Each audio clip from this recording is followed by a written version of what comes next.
Using assets from Quixel Bridge and Unreal Engine Marketplace is already enough to create a good game. Remember, a good game is the one that has an interesting story and world, and it has to have engaging gameplay. That's the success formula trio. In case you didn't find an asset you are looking for in Quixel Bridge and Unreal Engine Marketplace, you have three options.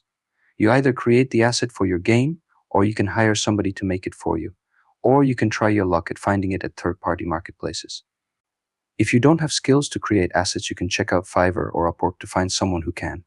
Usually artists of Fiverr and Upwork charge a fair price for their work, so don't hesitate to communicate with them. Finally, you can find a lot of assets on ctrader.com or turbosquid.com. In this lecture, I will teach you how to import assets you got from third parties to your Unreal Engine. To be honest, it's an easy and a straightforward procedure, but in some cases you will need to tweak settings. Throughout this course, we will be importing quite a lot of assets, so I will certainly focus your attention on import settings if the need arises.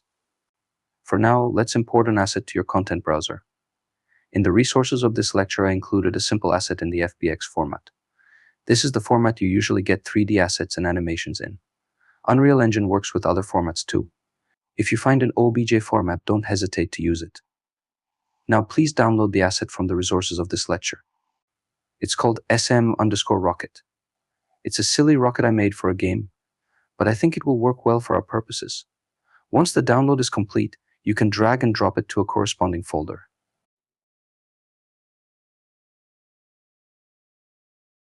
As you can see, Unreal Engine automatically opens the FBX import options window. In this case, there aren't many options here, and none of them are really important at the moment. Just make sure the Generate Missing Collision property is ticked. Then click on Import All. I know you already hate me for repeating this, but please create a folder named Meshes in your content browser and drag and drop the rocket to this folder. The materials need to go to the Materials folder.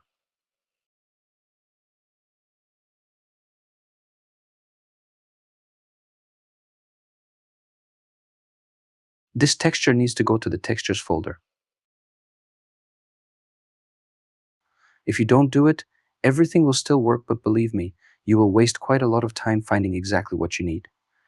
Plus, if you work for someone, they will expect you to follow the structure of the content they've established for themselves. Well, now you know how to import assets to your Unreal Engine content browser. Now, your assignment will be to find a free 3D asset anywhere on the internet, download it, and place it in your level viewport. If you encounter any difficulties, please don't hesitate to ask a question. This is it for this lecture.